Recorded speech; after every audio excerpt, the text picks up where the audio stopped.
Të njëjtën dëshirë kam që të mos kaloj Spanja, sepse e quhet tek ato ekipe të nivelit të dytë që Befas dolu si kërpulla mbas shiut në këtë 10-15 vjeçar, 20 vjeçarin e fundit. Kjo nuk e heq meritën e përsëris, por dëshira është për Spanjën edhe nuk e di, besoj që kur kemi një Angli që në historikun e saj ka vetëm një kupë botë, të marrë Spanja 2 duket pak si e padrejtë, sikurse Franca të marrë 3 duket pak si e padrejtë. Ky këndvështrimi që Okej, pra nëse ecim me këtë logjik, për ty gjysmëfinali ideale nga këto dy çift do ishte Marok-Belgjik apo jo? Për ty?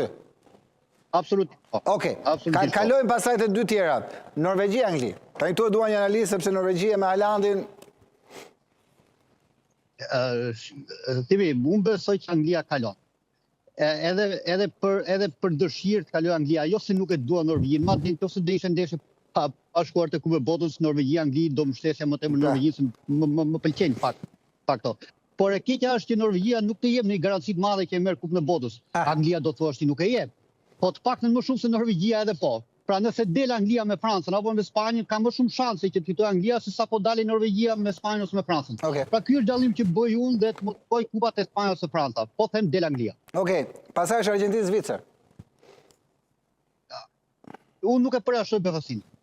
Argentina ka ekip shumë të mirë, por ndryshe nga 4 vjet më parë ka të përqendruar pothuajse plotësisht tek Messi, ndërkohë që në botrorin e ku dole kampion kishte edhe Di Marian, kishte edhe kryetarëve më të mirë ta thot. Pra besoj që ai ylli i Messit është e vetmja përparësi që ka Argentina kundrejt Zvicrës. Por mos harrojmë që Zvicra pavarësisht që mbetemi me italianët katenacës, mos harrojmë që synimi i mbrojtjes ka lindur te dryni zviceran vitet 50, edhe pak ironike, dryni zviceran një ekip që Santagola, një ndeshje çerek finale të Kupës Botës 54 me Austri ka dalë 6-5. Mendoj se çfarë dryni ka qenë, por Zvicra është ekip i disiplinuar dhe unë nuk e përjashtoj një befasi. Edhe në një përballje të hershme me një gol 1-0 me zor ka kaluar Argentina me ekip më të mirë se sot. Okej, nuk po bëj parashikim më tej se do kaloj ky tur, do jemi sërish javën tjetër bashkë për të folur. Po e mbyll tani on me një sfidë tjetër sot në Conference League. E ti e di shumë mirë ku do dalun, Vllaznia Malisheva.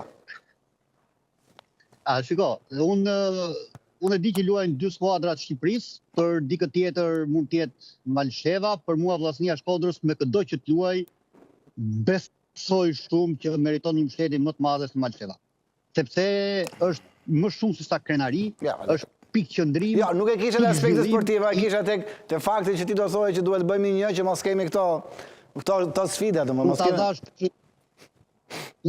Unë ta dhash janë 2 skuadra Shqipërisë dhe nuk e mbarova ti ndërhyrje se ti e zon mendimin edhe pa e thënë. Pra në këtë këndvështrim Vllaznia edhe si pikë zhvillime të sportit, lëreteve ciklistike, të çdo lloj sporti në Shqipëri besoj që meriton. Ajo tjetra që thua ti dhe që unë e mendoj shpesh është mbështetje në histori.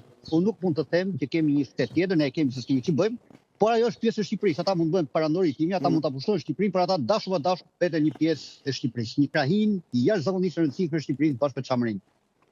Okej, Daniel, faleminderit shumë. E vlerësoj shumë ndërhyrjen tënde, të përshëndes dhe të uroj një vijim dita sa më të mbar aty në New Jersey. Kaloftë sa më bukur dhe jemi sërish bashkë për të bërë analizën e këtyre parashikimeve tua dhe për të parë dhe për më tej, padyshim edhe për zhvillimet e tjera politike. Përshëndes, ditë mbar. Një punë të mbar. Ishte kolegu Daniel Ndrenika në këtë bisedë gjithmonë interesante siç jam me të, padyshim edhe sporti zë një vend të rëndësishëm bisedat me Danielin. Këto ishin zhvillimet që kishim zgjedhur për sot. Për lajmet më të fundit nga vendi, rajoni dhe bota, shkarkoni aplikacionin Euronews.al në App Store dhe Google Play. Programet tona mund të ndiqni edhe në radio në frekuencën 105.7 MHz. Mos u largoni. Pas pak vjen kolegja Ujesa Doshlani për zhvillimet kryesore. Bashkë do shihemi sërish nesër në orën 12. Deri atëherë, kalofshi bukur.